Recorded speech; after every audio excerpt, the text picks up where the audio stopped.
Hey folks, how you doing? Today, this series of lectures is coming to you from the art gallery at the studios of WCLG. I am, as you may or may not know, I am the curator of this art gallery, among my many other duties here at WCLG. Anyway, today we're going to talk about real property, antitrust, and bankruptcy. Many of the other series of lectures have been mini lectures about one subject. Today we're going to have this series of lectures, probably 2, maybe 3 lectures on each subject. But as you know, we're coming up on the end of the semester and I want you to learn a few things about these issues. Okay, so this first couple of lectures is going to be on real property. All right, what is real property? Real property is land and what's on it.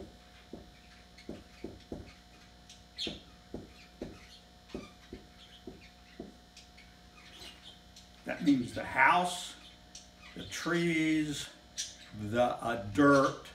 And real property, if this is the earth, real property goes all the way down to the center of the earth. Well, actually, you can't go that far, but you're supposed to own all of that. And it also is over you as well. Now, how far over you is not quite clear under the law, but then there's a lot of litigation about how far over you own the airspace above your land. With the advent of drones particularly, the issues are becoming more and more litigated because people don't like drones on or at least some people don't like drones on their land. Okay, so this land and what's on it, what's attached to it is real property. And that's opposed to personal property,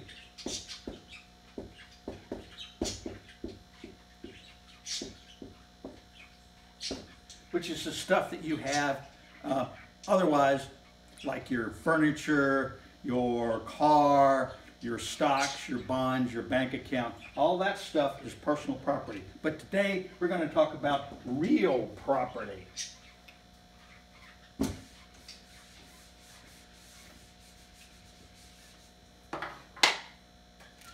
Now, one of the things that you need to know about real property is what types of ownership there are.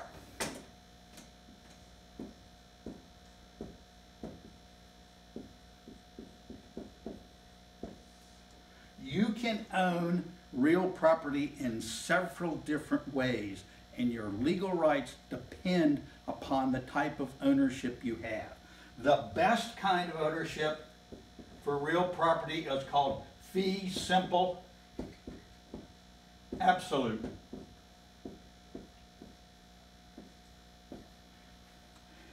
A lot of times it's just abbreviated fee simple, but that's the best kind of ownership that you can have. That means you own all of the rights to that property and can do anything you want to with it. That's fee simple absolute. Another type of ownership of property is what we call a life estate. A life estate means that you own the land for the duration of your life. For example, I may get a deed that says to Charles Gravett for life and then to his children. That means I get to own the land for my life, but when I die, the ownership jumps to my children. Another kind of ownership is called tenants in common.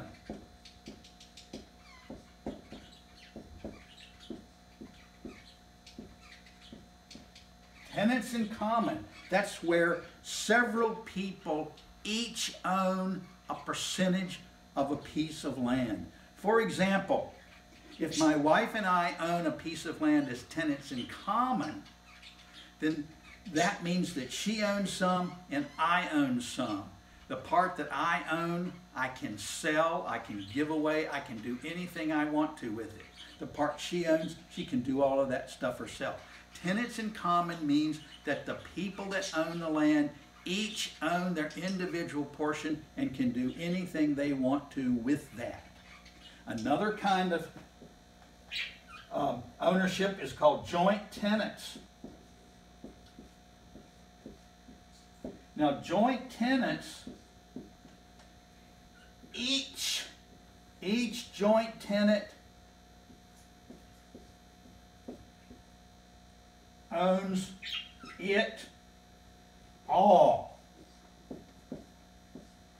What do I mean by that? I mean that if you and I own a piece of property in joint tenancy, that I own it all and you own it all. We each own it all. If I should die, who owns it? Well, you do, because you still own it all. We can't separate it out unless we change the type of ownership that it is. Just remember, joint tenants means that each joint tenant owns all of the land themselves. It is essentially a type of ownership that is the last person standing wins, because the last person still alive owns it all and can do anything they want to with it, like, for example, give it to their kids or their spouse or their friends or their charity or whatever.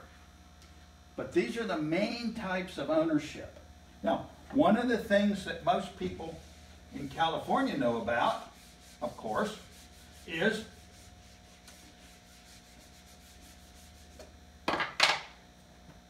community property.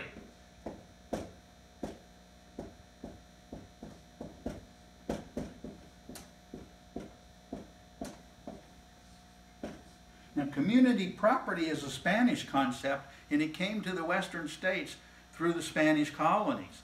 The English didn't have anything like community property, but community property is what many people in California, how many people in California own their property. As a matter of fact, the best way for a couple, for a married couple in California, is to own property, is to own it as community property with right of survivorship.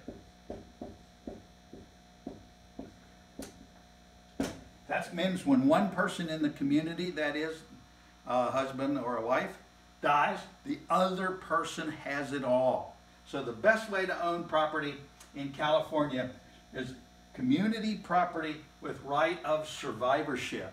Now, there may be other specific reasons why you don't want to have it that way, but generally speaking, spouses, you have to be married to own it as community property, but spouses should own property with community property with right of survivorship.